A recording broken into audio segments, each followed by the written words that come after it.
Welcome back to the program. You're watching Global Business Africa. Now, authorities in Tanzania say there will be no turning back on the government's decision to ban the use of single-use plastic bags from the 1st of June. We're hours away, in fact, from that coming into effect.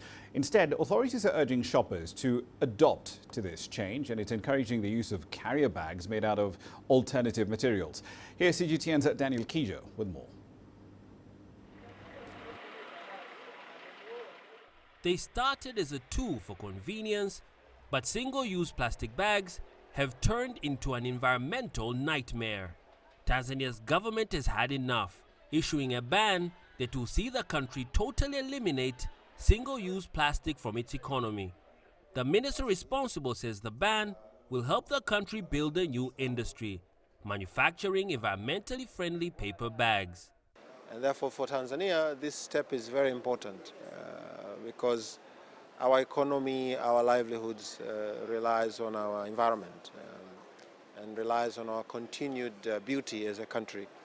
Changing public behavior is a challenge, but the Nipe Fagio program aims to promote a culture of cleaning and protecting the environment.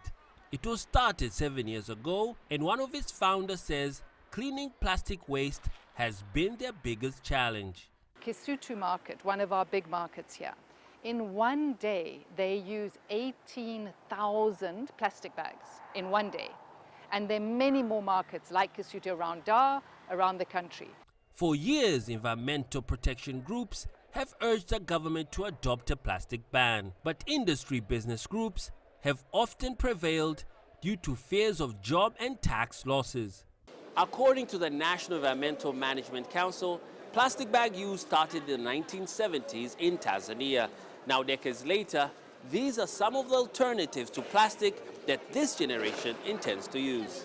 The government is now urging manufacturers to focus on producing alternatives to plastic bags. But environmentalists say not all of these are safe in the long run. Single-use anything, even, I have to say, single-use brown paper bags, is not environmentally friendly.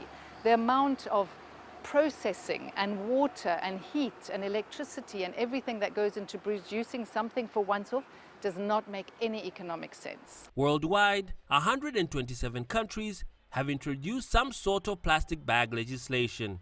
Africa has 34 of these countries, followed by Europe with 29. Now Tanzania has joined the fight against a pollution monster of its own creation. Daniel Kijo, CGTN, Dar es Salaam, Tanzania.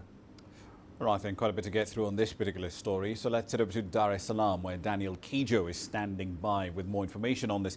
Right, Daniel, so walk us through the outline of this ban. How exactly is it going to be working, and what exactly does it target? Is it just the usual single-use plastic bans we're used to getting when we walk into supermarkets, or does it extend all the way to industrial packaging as well?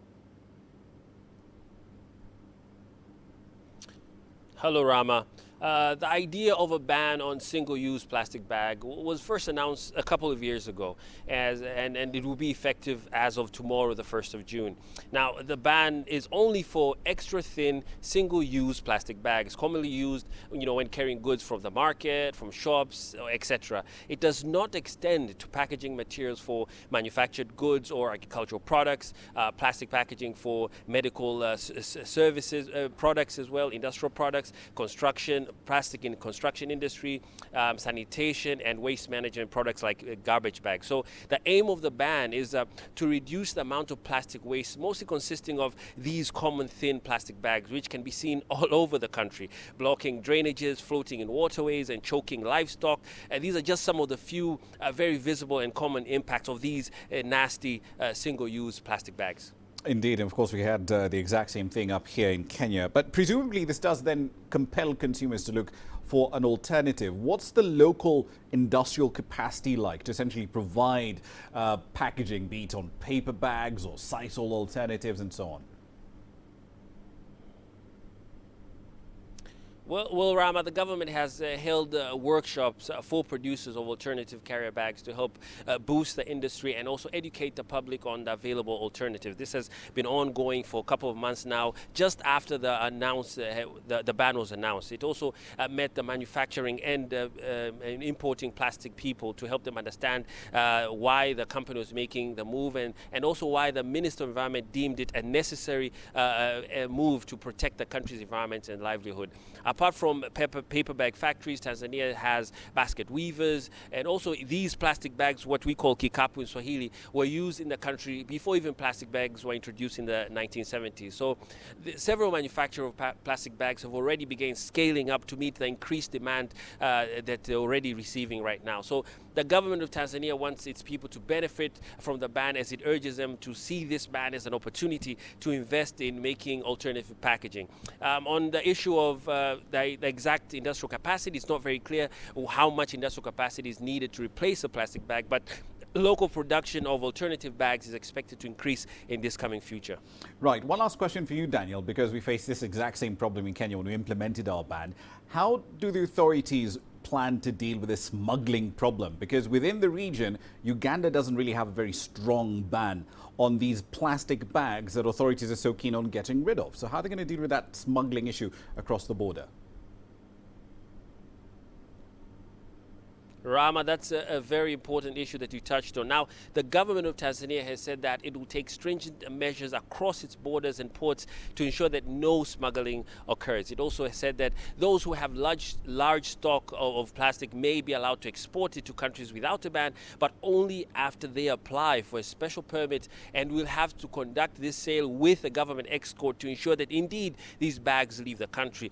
It will also conduct inspection of vehicles and storage facilities, and those who are found in possession of these plastic bags will face a fine and also even imprisonment, as in the new regulations. Now, plastic bag all travelers also coming sort of to Tanzania are advised to sort of avoid carrying carrier plastic bags and other packaging material that is similar to that. So if these items are in their suitcase or luggages, it will be stopped at the airport. Also, the government will have designated special desks to all entry points to surrender the plastic carrier bags that visitors may bring along, on the note that they were not aware of this ban.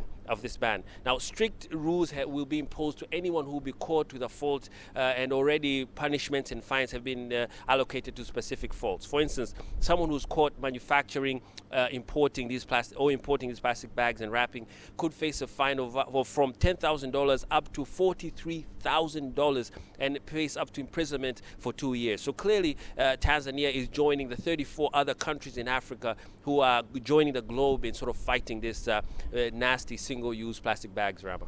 Indeed. We'll leave it there for the time being. Thank you for the update. I hope it works out according to plan. That's Daniel Kijo there live in Dar es Salaam.